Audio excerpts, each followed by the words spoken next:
Welcome to Woodward Wings. I am Justin Satawa, and I am joined by a flawless panel beside me. I have Spenmo Rax and Flannel Sam, and we are here today, hopefully in the correct capacity because of unfortunate last week corruption of the file. But we're back. We're better than ever, and we are hyped to get this going. There's been actually a lot of news circulating with the Red Wings involved in it, which, in my opinion, is surprising because last year the rumor mill wasn't really involving the Red Wings, and it's more the silence is what you want out of Steve Yzerman and not to be in these rumors. But he is, so we're going to talk about it. We're going to talk about Ekblad and the possibility that he's going to come to Detroit, being in the goalie market. All of it, we got it for you right here, right now. So make sure you drop a like, drop a sub, leave a comment. We appreciate any interaction you have with us, even if you want to tell us that we're a bunch of dum-dums. We don't really give a shit. Nope. Please go ahead and do so. So let's tap right into it with the rumor mill. The one that I think is the most intriguing is that Detroit is in the goalie market. Yes. And that is something to me that tells me that they have some serious issues with Sebastian Costa's development.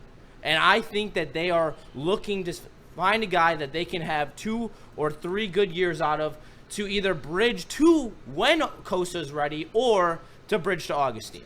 Yeah, we talked about this a while ago, and the report's by Jeff Merrick, by the way. Steve Yzerman put out the quote there during his exit interviews that maybe they're going to do another bridge goalie, and we talked about if you're doing another bridge goalie, you're not bridging to Costa, you're bridging to Augustine. So, yeah, that sucks. I mean, Costa's struggles were pretty apparent last year, especially when you got into the playoffs for Grand Rapids. The lateral quickness, the post-to-post movement really isn't where it should be if you want him to be a guy that you move with going forward.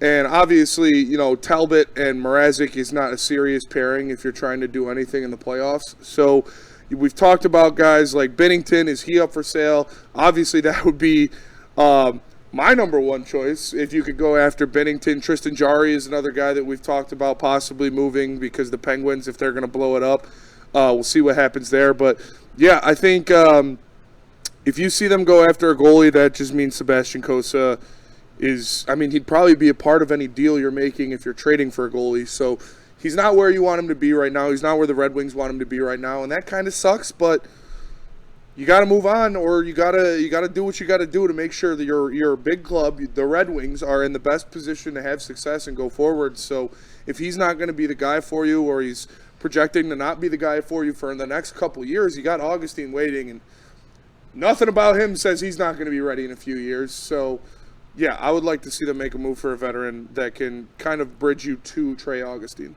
I'm very much aligned with you, Spenny, in that it sounds like you're saying that you're both discouraged and encouraged at the same time and for different ways. Obviously, we would love Sebastian Costa to be one of the goaltenders of the future, and he hasn't developed at the rate that we would like. I think the Red Wings front office would like, and now he is seen as a potential trade piece or expendable. That's not great. However, Trey Augustine is universally thought of by all of us and by probably most of us watching as a better prospect. They have him waiting in the wings, and it also tells me that maybe next year the Red Wings are a little bit more serious about making noise. I don't think that Mrazek and Talbot is catastrophic, but if you can upgrade that, particularly with both Mrazek and Talbot being very, very old, if you think Kosa's not the guy, package him and get a bridge right now. Yeah, I'm glad we're all in alignment in terms of how we feel about this goalie situation, because it is a situation that we have to deal with, and we're going to have to figure out a solution, because I think all of us are in agreement where last year's goalie situation was not okay. This year, it's mid at best. We are talking about a mid-level tandem. They both are 1B starters in my mind, but I have a couple guys who I think would be available this offseason. So there's the free agent. There's Thatcher Demko. He had a great season 2 years ago with Vancouver. Absolute stud, was in the Vezina race. And then last year, dealt with injuries, didn't come back all that strong.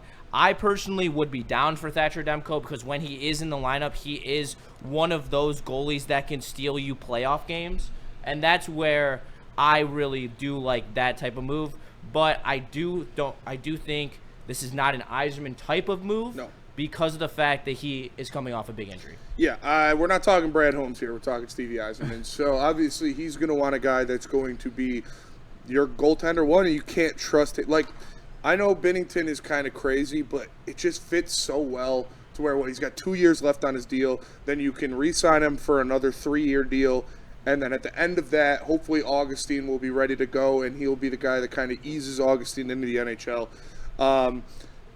I like Tristan Jarry too, though. You know, he's been as solid as it gets for Pittsburgh for pretty much his whole career. He's had over a 900 save percentage for a vast majority of his career in Pittsburgh. So, yeah, we'll see. Obviously, nobody knows what Steve Yzerman's going to do, and if somebody tells you they know what Steve Yzerman is going to do, they're lying to you. So, I just want a guy that I'm comfortable with putting out there every night and not being like, oh, if Cam Talbot's on, he's a good option, or if Peter Mrazek can get this, then he's a good option. Like, no, I want a guy that I can rely on as your goaltender one in and out every night. Yes, and the things that people want to say about Tristan Jarry is the fact that he had to be sent down to the AHL for a conditioning stint at some point during last season. But after he did return with one of the second worst defense in the entire NHL, the Pittsburgh Penguins, he had an 8-4-2 record with a 2.81 save percentage and with goals against average and a 9.04 save percentage with one of the worst defenses in the entire NHL. And he was able to come back, make those quality starts in March, even though that didn't matter for the Penguins. He still made good starts in March. So I think that for the Tristan Jarry crowd, he is a deteriorating asset. You're not going to have to give up a lot for him. So if you're looking for that route, that does make sense as a Steve Yzerman move because he is a depreciating asset and someone who you're going to be able to get for some value. Yeah, and last year wasn't his best, but you look at 23-24, he led the NHL with 6 shutouts. So, there is something there, and there is something there that you could be more confident in than the guys you got right now. I would prefer Binnington to Jarry. Obviously, I think everybody would, but still, I don't think Jarry would be a terrible option. For me, and this is just a me thing, the player that I actually like the best individually is Thatcher Demko. I think that he was just ruined by injuries last year. I think he's more of what he's shown in previous seasons where he's had, 915 save percentages, 918 save percentages. However, guys like Tristan Jarry and Jordan Binnington, their contract term more aligns with being a bridge goaltender. Yeah. I do think that all three of them, though, if you put them in tandem with a Mrazek or a Talbot, would be an upgrade over Mrazek and Talbot. So I'm definitely not out on any of these at all. And just a few more to throw out there. I know that Jake Allen is going to be a free agent. He did a decent job coming in for Jacob Markstrom at the end of the year, but I think that just makes your problems even worse because he is another Cam Talbot guy, just extremely old. He's 34. He's never really been a starting goalie in the NHL. Another couple names I do think do have some weight exploring. One is Ilya Sorokin. I question whether or not the Islanders are going to look to move him this offseason, considering that they did get the first overall pick. They traded Brock Nelson last year. So are they really going to commit to this full rebuild? They may not. So he's a name that could come out there at some point. On top of that, the name that's out there every single offseason but never gets moved is John Gibson, which at this point – I think that he's just been wasting his career away in Anaheim. Yeah, and he's so unhappy, and that's why he's so bad. So what are the Ducks doing, dude? He's got to have something he's brewing, man. I have no idea what the Ducks are trying to do. And then another one is Jeremy Swayman as well. You don't know what Boston's going to do. That's another team that may try to retool instead of rebuild, but if they do, maybe Swayman becomes available. Yeah. I think all these names are names that should be explored and would upgrade the position, and honestly, to a level where you are like, all right, we have a starting goalie. Yeah, out of those three, I'd like Swayman the most probably, but yeah, that's what you need. I don't, like you said, I don't want another Cam Talbot to where it's, okay, maybe he's good if he eats his Wheaties in the morning and he gets to bed by 7:30 the night before. We don't need any other geriatrics in there. We don't need a retread or a guy that maybe he could be a starting goalie if everything's right around him like Peter Mrazek. We need a legitimate starting goaltender, and I couldn't – who's the last Red Wings guy that was like, okay, this is our starting goalie. He's going to be our starting goalie all year. Like Jimmy Howard. Is that literally the last one? So it was the last one. Yeah, we need somebody like that. Islanders, you're committing to a rebuild. You sold Brock Nelson. Sell us Ilya Sorokin. You know that you're the type of organization that can get something out of Kosa. Come on. If that happened, I'm not saying it's likely, but since you brought it up, I have to explore it because I would like it.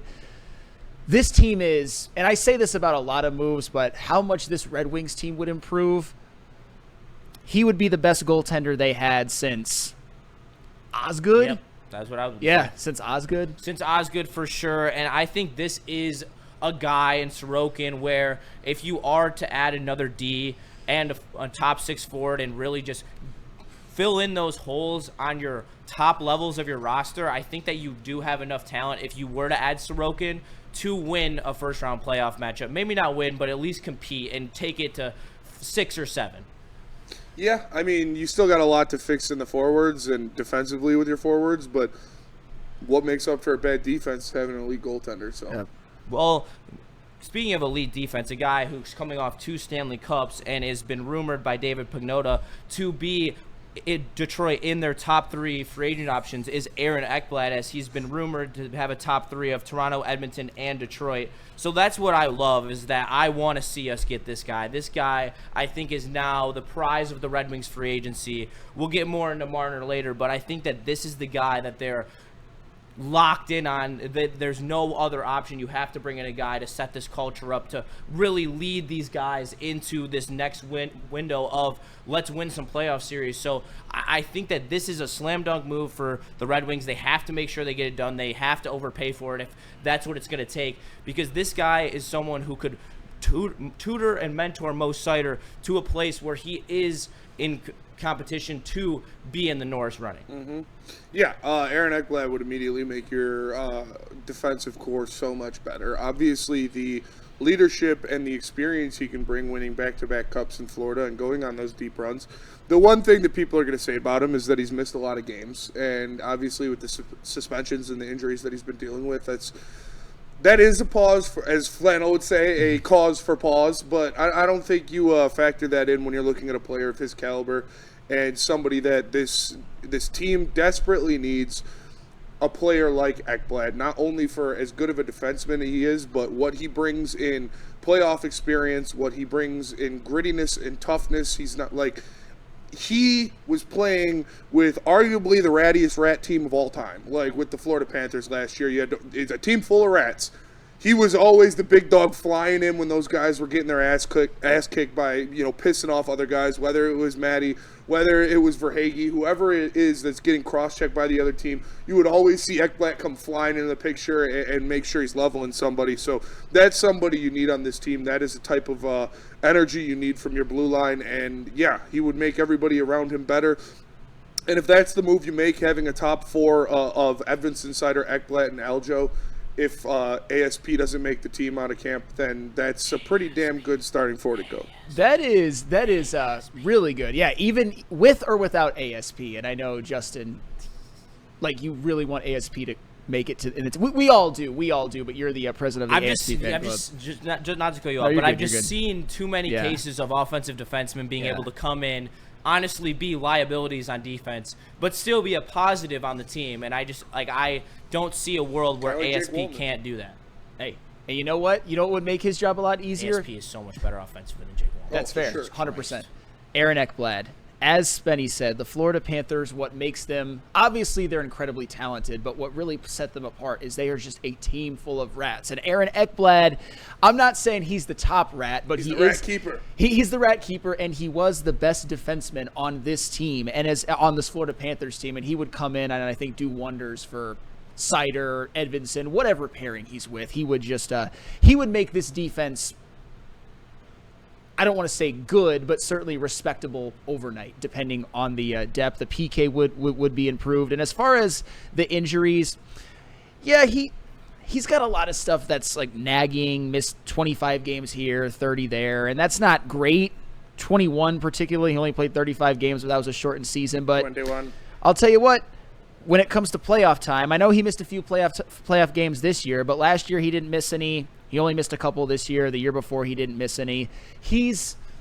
I think he knows how to pace and take care of his body so that he's available when it counts the most. Yeah, and I would agree with that. And I also love the fact that the reports are that Florida wanted to try to sign him for under $6 million, and he was looking for at least what he got in his last contract, which is $7.5 million. Yeah. And if we're in that realm, 7.5 for Ekblad, I am jumping up and down. I am doing whatever it takes if I'm Steve Yzerman, because getting a player like Spencer said of this caliber at that low of a term is going to be just so nice when next offseason, when you're ready to actually make that jump from hopefully a playoff team to a contender, yep, you have the cap space to still do that. And as Aaron Ekblad's career dwindles as he ages, even though he's only 28, you are still getting less and less of a cap percentage hit from him as the salary cap continues to go up over the next 3 years, monumentally higher than it ever has in the NHL. So I would love Ekblad at $7.5 million.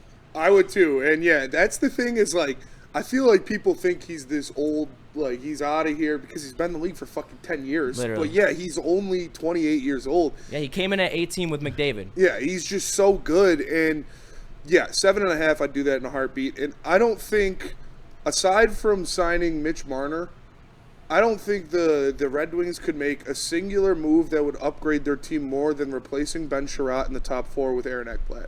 Like, no doubt. The drastic difference of talent. Like, yeah, adding Marner, he's probably more talented all around than Aaron Ekblad, but, you know, per position and per capita and a weird. But getting rid of Ben Sherratt out of your top 4 and replacing him with Aaron Ekblad is such a contrast of talent that I don't think, even with as poor as the Red Wings' top 6 forwards have been, Marner to whoever isn't as big of a contrast as that.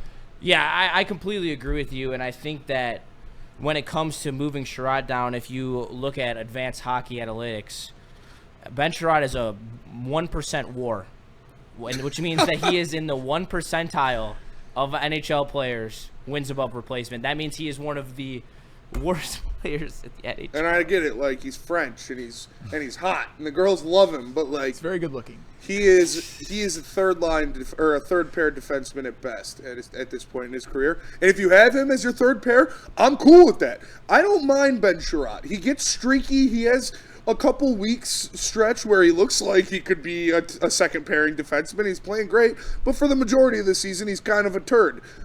But if you have that on your third pairing, I'm fine with that. Just not next to Mo Seider in your top pair. Absolutely. Give me Ben Sherratt on the third pairing, and absolutely you pay Aaron Ekblad at least $7.5 million AAV. You run to the bank and you do backflips. There's no question about it. Yeah, well, another team that is doing backflips to try to get out of their cap situation is the Pittsburgh Penguins. And like we talked about Tristan Jarry earlier in the show, they are literally telling everyone, we are selling off the farm. Evgeny Malkin, you are not getting a contract next year. You can either retire a Penguin or you can leave. He's going to go to Florida, dude. We are not. I'm telling you, he's going to go to Florida. It's just, I mean, like, see you later, Marchand. We'll take Malkin in here. Yeah, no doubt. And so where I am with that is there are a lot of very low-risk options that are vets that you could add to the top 6 that aren't a Mitch Marner or a Jason Robertson, but they're guys who you know are significant upgrades that you don't have Soderblom filling in on the first line, or you have Casper filling in on the first line, meaning that he's not playing on that second-line center role where you need him. Yeah. So what I think is the most likely situation for the Red Wings to upgrade their offense and their forward group is to make a low-level trade with the Penguins for a guy like Rickard Rakell or Brian Rust, 2 guys who are 31 and 32 respectively, 2 years left on both their deals at $5 million, which with the way the cap's going up, $5 million is almost nothing. Yep. And you're talking about guys who are points per game players. Yeah. And you are adding that to Larkin and Raymond, who I had shout out my boy Carlo, who came to on the episode last week from Hockeytown Rundown. Shout out to them. Shout out Carlo. He put under my want for Brian Rust. Well, there's no Sidney Crosby in Detroit. Yeah, Yes and no. I get there is no Sidney Crosby in Detroit, but a 37-year-old Sidney Crosby is not as effective at facilitating as Larkin and Raymond combined. That's true. Like, Raymond is one of the most elite facilitators in the entire NHL, and his assist numbers back that up. Do we want to see him score more? Yes. But in terms of his facilitating, he is absolutely fantastic, and you put him with a power forward who's just going to sit in front of the net, get tips, get rebounds, score gritty goals, and you also fix the issue of the fact that they're so small. Both these guys are, one's 5'11 and 210. The other one is 6'1 and 200. Like, we're talking about some big dudes adding to your first line, which is one of the smallest top sixes in the entire NHL. Yeah, a couple big veterans, a couple of gritty guys. And again, do I want to add more second or third line forwards to this team? Like, not really. But obviously these guys would be more impactful than a Patrick Kane or a Vladimir Tarasenko. So if that's the move that you decide to go, I'm not going to say I love it, but I understand it. I think this team needs star talent, but these would be quality veteran pieces that you could add, and they wouldn't cost you that much. Yeah, like you said, there's no Sid. There's no guy like there that's going to help Brian Rust look like. Is Brian Rust going to score 31 goals next year if he's on the Red Wings? Probably not, but he's also probably not going to be minus 21. So, yeah, these moves aren't exciting. These moves aren't the oh yeah, we're back, Hockey Town's back moves. They're bridge moves. They're bridge moves, and I think I'm kind of sick of bridge moves. So I don't know if I can get behind these. But for the record, I'm sick of the bridge moves too, and these are not ideal moves in my opinion. But going off of Steve Yzerman's track record and what he likes to do, these are the type of player that he is known to like to target. And to be honest, I get what you guys are saying about bridge moves and that these wouldn't be the most sexy thing in the world, but the more I've marinated on a particular one of those, Mr. Brian Rust, the more I'm like, bring that man home. Do you want to know why? Why? Obviously because him being, if he even had to play on the first line, he'd be an upgrade over the shuffle that was the first line last year, one of the wing spots. Also, Brian Rust plays the PK. Yeah. He does.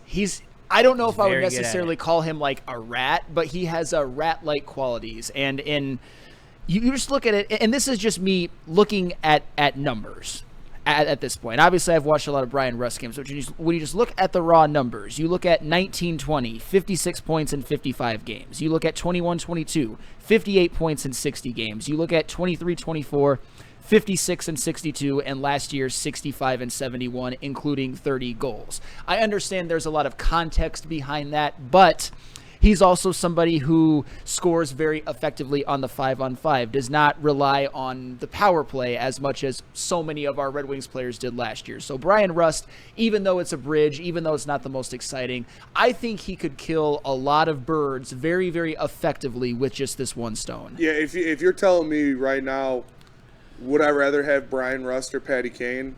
I'm taking Brian Rust. 100%. Any day of the week. And I know that I don't want to call casual Red Wings fans, but I know a lot of Red Wings fans aren't going to like to hear that because it's showtime. It's Patrick Kane. Look at how much his kids love being here. He's so cool. But, like, yeah, he's a liability on pretty much every sense of the hockey game other than the power play. Like, he really can't do much outside of being an elite power play scorer.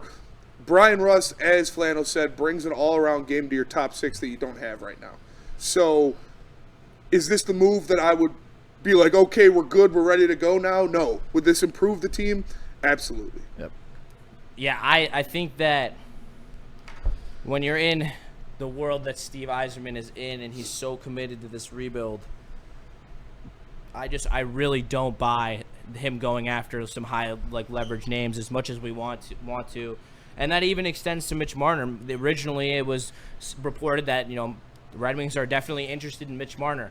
And yeah, it might be a case of no news is good news, especially when it comes to Steve Yzerman, the way that he likes to keep his cards close to his chest. But at the same time, there are reports coming out of legit contract figures that are going to be offered to Mitch Marner. And I don't necessarily think that they are going to be willing to do it, especially when it is in the nature of 4 years at $14.7 million. I just don't. I don't think if it gets up to that point that Steve Yzerman's going to be willing to pull the trigger. What do you think the cap is for Stevie? Like, well, how much do you think he would be willing to pay him? Because you're not. I mean, if you're saying 14.2, why are we even talking about it then? He's going to make more than 14.2. That's what I'm saying. I think like I'm tampering my expectations, and I honestly did it 2 weeks ago. Last week I was like, I don't buy we're getting Marner. And I don't think we're going to. I don't think we even have a shot at Marner. I think the prize of free agency is Aaron Ekblad for the Red Wings. And then I think they're just going to do what they always do, and they're going to bring in some second liner. Russ is technically a first liner. And they're going to supplement it with some older veterans that are lower risk and could pay off for higher reward. And that's where I'm in line with you, that during these shows, I have been very pro-Marner, and I'm going to continue to be pro-Marner as me, Flannel Sam, or now you can call me Riley Green Sam.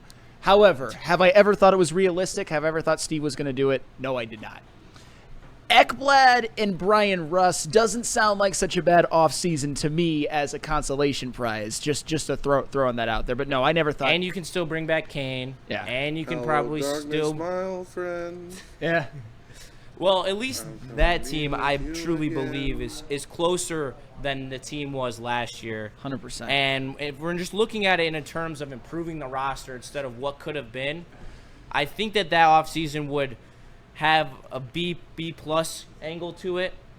I think that you upgraded everything you needed to upgrade, and I think that has to be looked at as a plus. And also, Patrick Kane is rumored to be gonna resign, which he even said, and Yzerman said, and then they're reporting it yesterday. So. And I'm not like, don't re-sign Patrick Kane. You can't have Patrick Kane, Vladimir Tarasenko, and Alex DeBrincat all in your top 9 if you want to win a playoff series. It's not gonna fucking happen. That's 100% true. So you got to get some assholes up. Look at that Florida team, dude. Literally, you talk about all of these guys. I know we talk about the stars when you look at the rat stars they have. But even the secondary guys like Luosterainen, Verhaeghe, Rodriguez, like these guys are little assholes that go in there and they win puck battles. Like, you got to have that. Patrick Kane, Vladimir Tarasenko, those guys aren't going to win you puck battles in the playoffs. No. Brian Rust will, though. Brian Rust will. And so, yeah, I would like Brian Rust. That would be an upgrade. And then as long as Vladimir Tarasenko isn't on this team next year, I think I can get with it. Fair. Yeah. No Tarasenko for me either. But yeah, no, I fucking love Luosterainen, by the way. That guy is. Yeah, and that's in that kind of mentality speaks to why Brian Rust continues to grow on me day by day as a potential target that could really augment this team even more than a lot of you guys would think. And there are teams with plethoras of cap space. So for the people that think you're not going to be able to move Tarasenko, there will be someone who will take his contract for 1 year just to get some draft capital for him. It'll probably be Verbeek. I don't know what the fuck they're doing in Anaheim, but hey, Stevie, call your boy. Yeah, literally. Anaheim just seems like they're taking on any bad contract that they can with all their cap space. So more power to you, Anaheim. Please take Vladimir Tarasenko off our hands. We would really appreciate it so we could actually have a playoff-level top 9. Yeah. Absolutely. Yep. And let's keep it going. I have one more player, and we actually did already talk about this when the files got corrupted, but we're going to do it again because I really love Keandre Miller.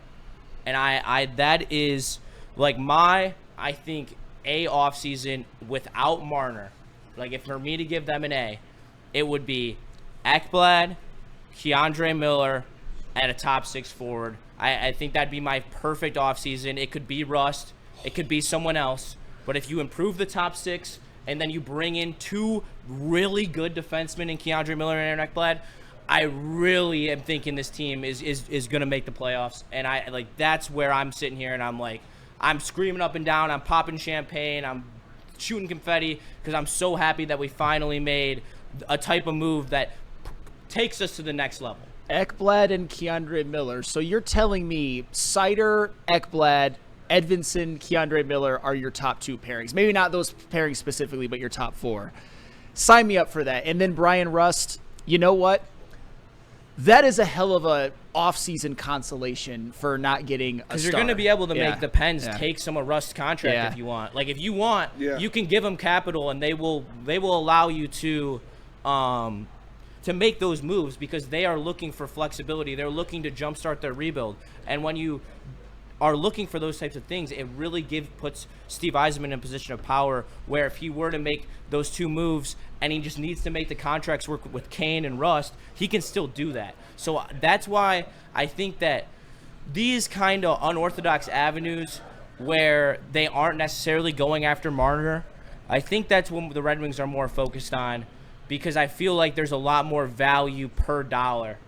And everyone's obsessing over the Marners, the Garkievs of the world, who are going to be the two highest paid free agents in this class, where the Ekblads are falling through the cracks, the Keandre Millers are falling through the cracks, the Brian Rusts are falling through the cracks. And I think that is a chance for this team to compete for a playoff spot, compete to win a playoff series, regardless of the goaltending. Yeah, Keandre Miller could potentially give you 40 5-on-5 points from the blue line and 110 blocks.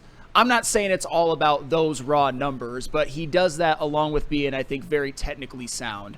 So put him on this top four.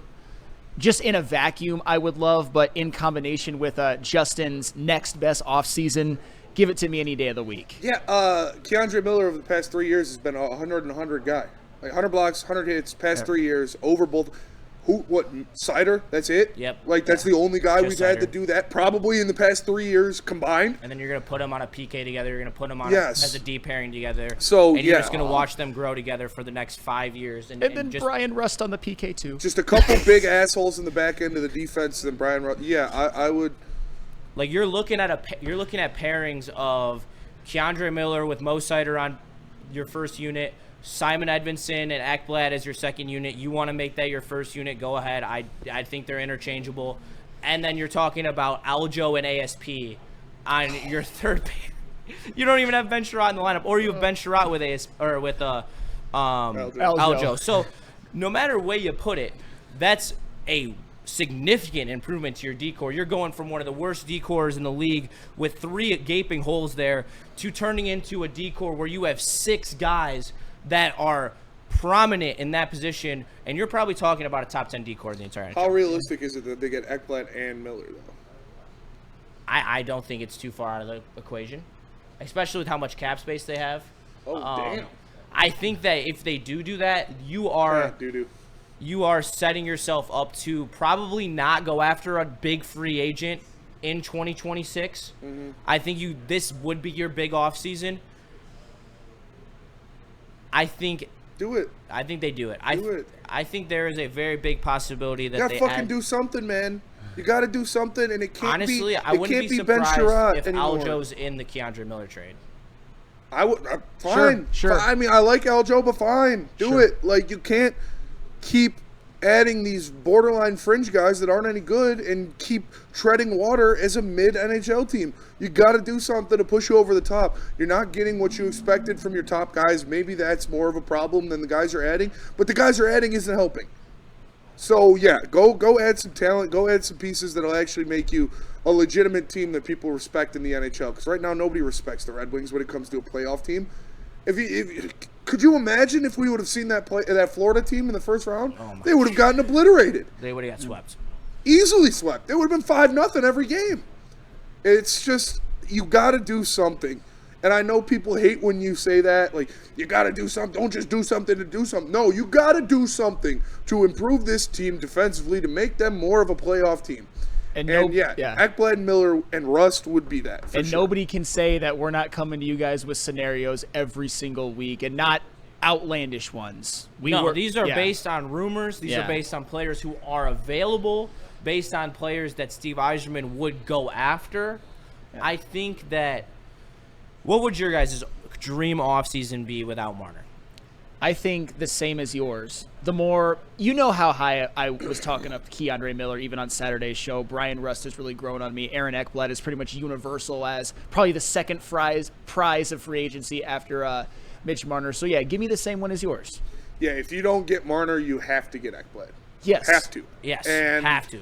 And you got to add somebody that's not a pussy in your top 6. Yep. So, like, no disrespect to those guys, but you got to add somebody that's not a pussy. So, yeah, Brian Rust, that'd be nice. All right, well, I'm glad that we're in lockstep. I think that's probably the first time ever we've been fully. I mean, it's kind of obvious to look at this Red Wings team and see the inefficiencies and see where they need to improve. And when you're adding 3 assholes who are going to play on the penalty kill, like, yeah, it sounds pretty good. But no, don't trade Nate Danielson. Don't trade it. I'm not holding on to Nate Danielson to be the third center. I'm not. I'm sorry. I know Nate Danielson. He projects to be great. He projects to be this. Does he project to be better than Larkin or Kasper? No. Are you going to have both of those guys here for a long time? Probably. So are you holding on to Nate Danielson to be your third-line center? I'm not. I'm sorry. He is at his max value for the Red Wings right now as a piece that you would move. Yep.